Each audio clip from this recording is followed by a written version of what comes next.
तो एपिसोड के शुरुआत में हम मोइचिरो को देखते हैं जो कोटेत्सु को उठाकर भाग रहा था। मोइचिरो उससे पूछता है कि क्या वो सही दिशा पे जा रहा है, तो कोटेत्सु उसे हाँ कहता है।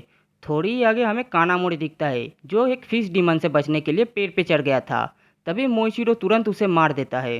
कानामोरी और कोटेत्सु एक दूसरे को जिंदा देख के बहुत ही खुश होते हैं। अब मोइचिरो कानामोरी से पूछता है कि क्या उसकी नई तलवार बनके तैयार है। कानामोरी देखता है मोइचिरो का तलवार डैमेज हो गया है। कानामोरी उससे कहता है उसके पास एक तलवार है जो उसे वो दे सकता है। असल में वो मोइचिरो का ही तलवार है जो उसने तांजीरो को फेंक कर दी थी और तांजीरो ने उसे रिपेयर करने के लिए कानामोरी को दे दिया था और ये भी कहा था कि उन्हें मोइचिरो को समझने की कोशिश करना चाहिए।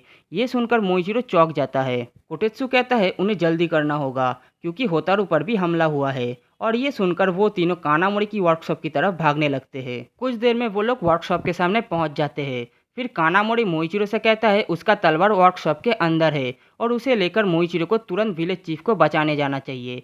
जिस पे मोइचिरो कहता है कि वो ऐसा नहीं कर सकता और कानामोरी को वहीं पे रोक लेता है क्योंकि उसे पता चल गया था आसपास कोई डीमन है। तभी झाड़ी में से एक मटका लुढ़कता हुआ बाहर आता है और उस मटके में से अपर रैंक 5 का डीमन ग्योक को बाहर आता है। इधर डीमन फिश विलेज को तबाह कर रहे थे।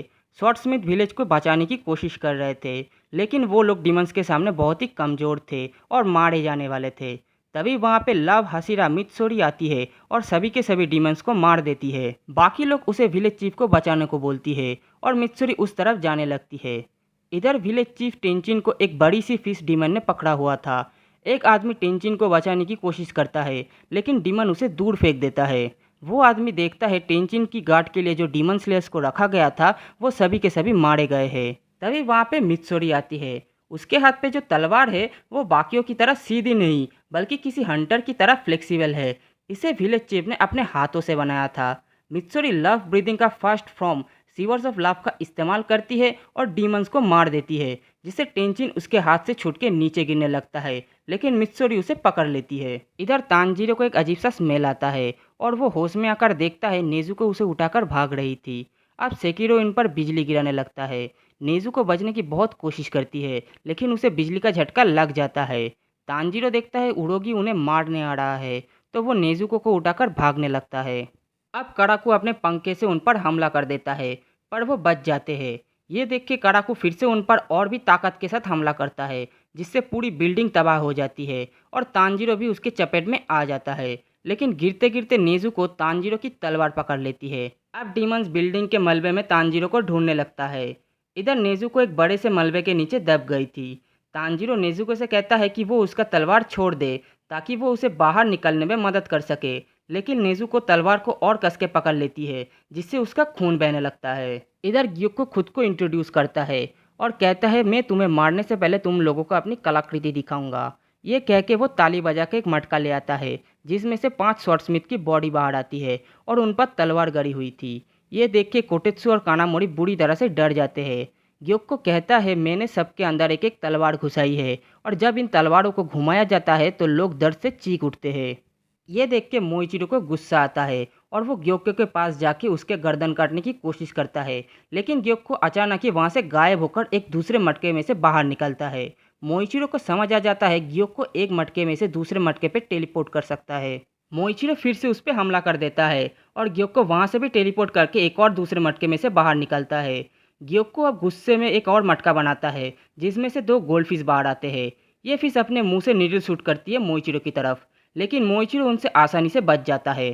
कोटेत्सु ये देख के चिल्लाता है और गोल्डफिश उसकी तरफ मुंह करके नीडल शूट कर देता है लेकिन कोटेत्सु बच जाता है क्योंकि मोइचिरो उनके सामने आ जाता है उन्हें प्रोटेक्ट करने के लिए जिसमें खुद मोइचिरो को बहुत सारे नीडल्स लग जाते हैं। वो उनसे कहता है कि वो लोग भाग के कहीं पे छुप जाए। अब फिर से गोल्डफिश मोइचिरो पे अटैक कर देता है और इस बार मोइचिरो अपने तलवार से सारे के सारे नीडल्स रोक देते हैं। ये देखकर ग्योको मोइचिरो से कहता है कि इस नीडल्स के असर से वो जल्दी ही पैरालाइज हो जाएगा। ग्योको फिर उसकी इंसल्ट करते हुए कहता है कि तुमने इन बेकार जिंदगियों को बचाकर खुद की जान भी बेकार कर दी है। ये सुनकर मोइचिरो को याद आता है उसे कई साल पहले किसी ने यही बात कही थी। उसे याद आता है कि वो गर्मियों का मौसम था। गर्मी की वजह से उन्होंने घर का दरवाज़ा खुला छोड़ दिया था। अब ग्योको फिर से कहता है कि वो हासिरा की एक कलाकृति बनाएगा।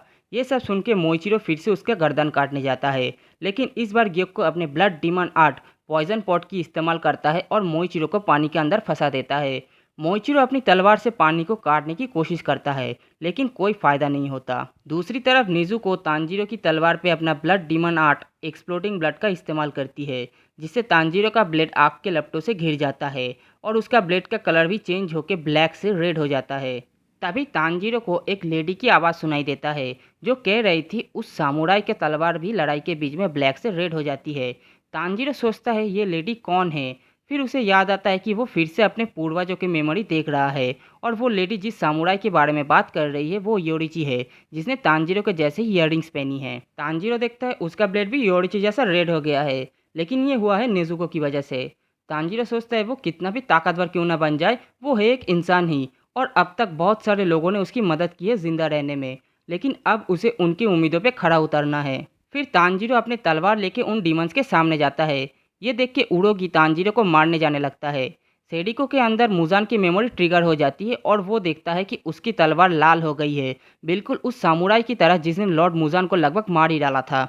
अब तांजीरो के सिर का मार्क बदल जाता है और उन्हें तांजीरो के अंदर योरिची की परछाई दिखने लगती है, जिसे देख के वो लोग डर जाते हैं।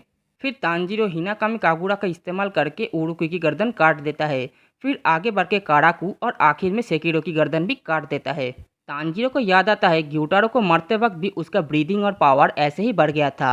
अब वो चौथे डीमन को ढूंढने लगता है उसे मारने के लिए, लेकिन जंगल में उसे गेन्या मिलता है जो पहले ही चौथे डीमन को मार चुका है। ये देखकर तांजीरो गेन्या को आवाज़ लगाता है, और गेन्या पीछे मुड़ते ही वो देखता है उसका दांत बड़े हो गए थे और उसकी आंखें भी येलो हो गई थी। गेन्या अब बिल्कुल एक डीमन की तरह दिख रहा था। ये देख के तांजीरो बहुत ही ज़्यादा शॉक हो जाता है, और इसी के साथ ये वाली एपिसोड यहीं पे ख़त्म हो जाता है। तो दोस्तों ये वाली एपिसोड आप लोगों को कैसी लगी कमेंट करके ज़रूर बताना, और वीडियो पसंद आए तो लाइक करना, चैनल को सब्सक्राइब करना। मिलते हैं अगले हफ्ते एक और नई एपिसोड के साथ।